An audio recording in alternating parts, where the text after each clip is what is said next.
Sacred rhythms. The tea house in the garden. The ancient oak does not force its growth or resist winter's sleep.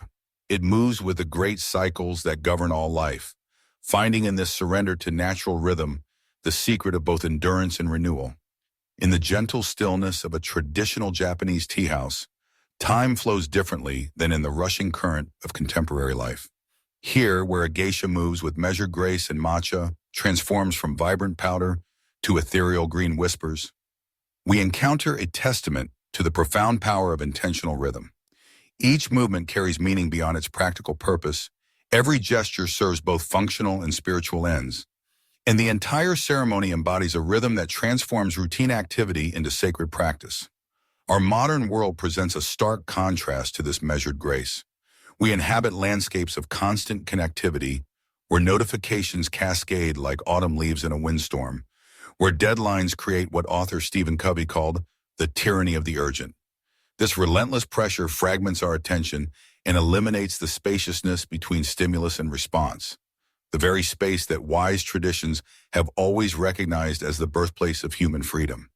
Yet within this torrent, we can cultivate our own moments of transcendent calm. We can build our own tea house in the garden of our life, a sacred inner sanctuary we can enter at any time. This practice is not an escape from the world, but a way of finding the still point within it, a way to connect with the wisdom of the important. The rhythm we explore here follows the natural breathing pattern of conscious living, a cycle of recognition, pause, deliberation, action, integration, and transition. Like the movements of a tea ceremony, these phases create a unified practice that can transform any experience from unconscious reaction into conscious creation. This transformation is the very heart of cultivating contentment. Recognition. Noting the changing weather. Before the first guest arrives, before the first utensil is touched, the geisha engages in an act of pure, quiet recognition. Her awareness takes in the entire environment, the quality of the light filtering through the shoji screen, the subtle scent of tatami mats and damp moss from the garden outside, the temperature of the air, the readiness of the charcoal fire. This is not analysis. It is a deep, embodied knowing of the present conditions. This is our first step, and it is a practice of sophisticated self-awareness. It is the act of recognizing what is actually present within our own inner landscape before we rush to act. To truly note the changing weather, we must learn to listen through multiple channels at once. We begin with our physical sensations, for our somatic intelligence often sends the first, most honest signals. Where in your body does the storm first appear? Is it the classic anxiety coiling in the chest, the tension that grips the shoulders, a sudden clenching in the jaw? From there, we can gently name the emotional weather. Is it fear, anger, or disappointment? Sometimes it is a complex and swirling mix. Naming the emotion, even just to ourselves, begins the process of separating our awareness from the feeling itself. Then we can listen to the mental narratives. What is the specific story the mind is telling? Is it a catastrophic prediction? This is a disaster? Or a story of personal failure? I've messed up again. Recognizing the narrative as a story rather than an objective truth is a radical act. Finally, we can sense the energetic quality of our life force in this moment. Is it agitated and chaotic, heavy and depleted, or sharp and focused? This recognition is not judgmental. It is the compassionate curiosity of a gardener assessing the soil. When we bring this conscious recognition to our inner experience, we activate the prefrontal cortex, creating that crucial space between a trigger and our habitual reaction that psychologist Viktor Frankl identified as the source of our growth and freedom. The sacred pause, entering the tea house. Having recognized the conditions, the geisha and her guests perform a ritual cleansing at a stone basin in the garden before stooping to enter the tea house through a small, low door. This act is deliberate. It forces them to bow, to humble themselves before the present moment, and to physically leave the concerns of the outer world behind. This pause, this act of entering a new space, creates a container for what is to come. This is our sacred pause, and it can take many forms. Sometimes all that is needed or possible is a micropause, as brief and reverent as the geisha's bow. It might be a single conscious breath before answering the phone, or a momentary closing of the eyes before responding to a challenging email. This small act is often enough to break the momentum of a reactive pattern. At other times, we need a restorative pause, which is like fully entering the tea house and allowing the door to slide shut. This is a conscious choice to step away for a few minutes, to find a quiet corner, or to simply turn our chair to face a window. Contemporary neuroscience reveals its profound impact. As Dr. Jill Bolte Taylor's work shows, the physiological cascade of an emotion, the adrenaline rush of anger, the cortisol surge of fear, lasts only about 90 seconds. A restorative pause of a few minutes allows this initial storm to pass through our system without being refueled by reactive thoughts. This pause is what allows us to move from being a victim of our own reactions to becoming the conscious author of our responses. Deliberation, the art of whisking the tea. Inside the tea house, the geisha's movements are a masterclass in deliberation. Watch as she whisks the matcha with a bamboo whisk, or chasen. It is not a frantic, anxious stir, but a focused, rhythmic motion. She is not just mixing powder and water, she is creating harmony. This is our model for deliberation, a process of bringing all our sources of wisdom into a harmonious whole. Anxious analysis spins in circles. Wise deliberation integrates. To do this, we consult our 4 wisdom channels. The first is rational analysis, which is the clear water of the ceremony.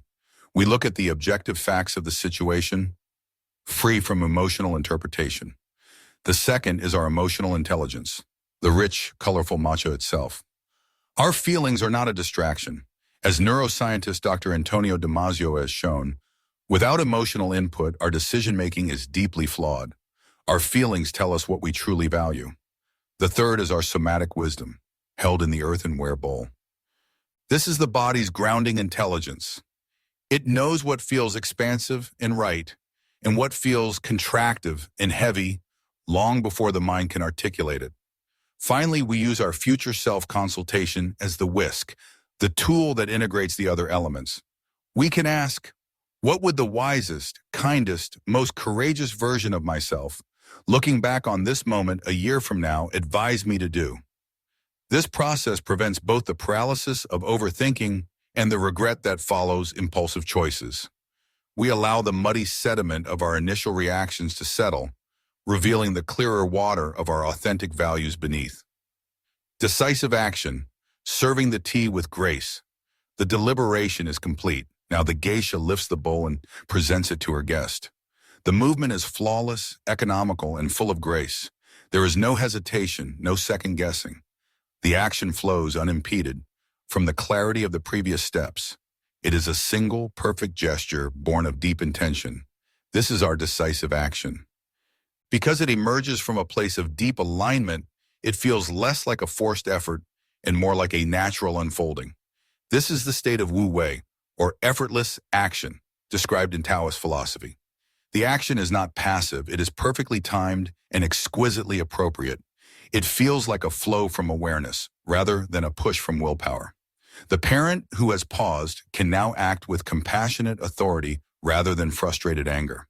The professional who has deliberated can now respond with strategic clarity rather than defensive justification. These actions are energizing, not depleting, because they are an authentic expression of who we are. And building momentum through these small, conscious actions reinforces our identity as a person who acts with intention. Integration, savoring the warmth. The guest receives the tea bowl, cradling it in their hands, feeling its warmth. Before drinking, they pause to admire the vessel. The first sip is not rushed. It is savored. This is the act of integration, of fully receiving the gift that has been prepared. It is a moment of pure absorption, allowing the nourishment of the experience to permeate one's being. This is a step we so often miss in our rush to the next task. After a conscious response, we must pause to integrate the experience. How does it feel in your body to have acted with integrity? What did you learn? By consciously taking in the good, as neuroscientist Dr. Rick Hansen suggests, we strengthen the neural pathways of that conscious response. We are not just completing an action, We are weaving a new thread into the tapestry of our character. Each integrated experience of conscious choice adds another thread of resilience, wisdom, and self-trust. Over time, these threads create a rich and strong inner fabric that provides comfort and strength in future storms. This practice builds what researchers call gratitude resilience, the capacity to derive satisfaction from the process itself, not just the outcome. Transition, returning to the wider garden. The ceremony concludes not with an abrupt end, but with a final graceful bow. The utensils are cleaned with the same care with which they were used. The geisha and her guests mindfully exit the tea house, carrying its peace and presence back out into the wider garden of life. The transition is as intentional and sacred as the ceremony itself. This is our final step. The goal is not to remain in the tea house forever, but to let its peace inform how we tend to the rest of our garden.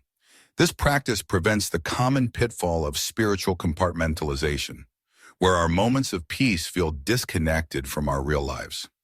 Instead, the sacred rhythm of the tea house becomes a resource we can draw upon at any time, transforming our entire life into a more conscious and harmonious ceremony.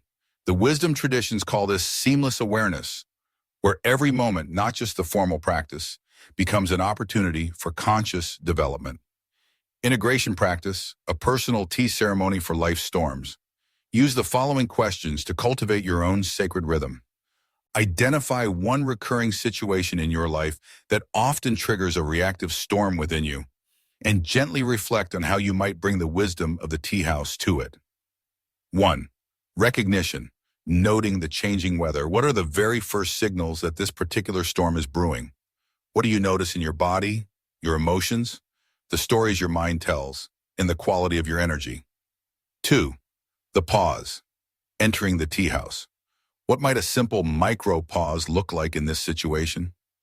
If you had more time, how could you create a restorative pause to give the initial emotional storm 90 seconds to pass? 3. Deliberation, the art of whisking the tea. During your pause, which of the 4 wisdom channels, rational analysis, emotional intelligence, somatic wisdom, or future self-consultation, might you need to consult most deeply? What question could you ask to access its wisdom? 4. Decisive action, serving the tea with grace. What would an action that flows from awareness, rather than from willpower, look and feel like in this situation? What single, clear, and intentional response could replace your usual reaction? 5. Integration, savoring the warmth. After you imagine responding in this new, conscious way, how might you savor that feeling of integrity? What small act of self-appreciation could you perform to weave that new thread into the tapestry of your character? 6. Transition, returning to the wider garden. How can you consciously carry the peace from this practice forward? What is one way the calm from your inner tea house could inform how you tend to the very next part of your day? By practicing this personal tea ceremony, you are doing more than just managing difficult moments. You are building a sanctuary within yourself, a place of profound peace and wisdom that you can access at any time, transforming the entire landscape of your life, one sacred rhythm at a time.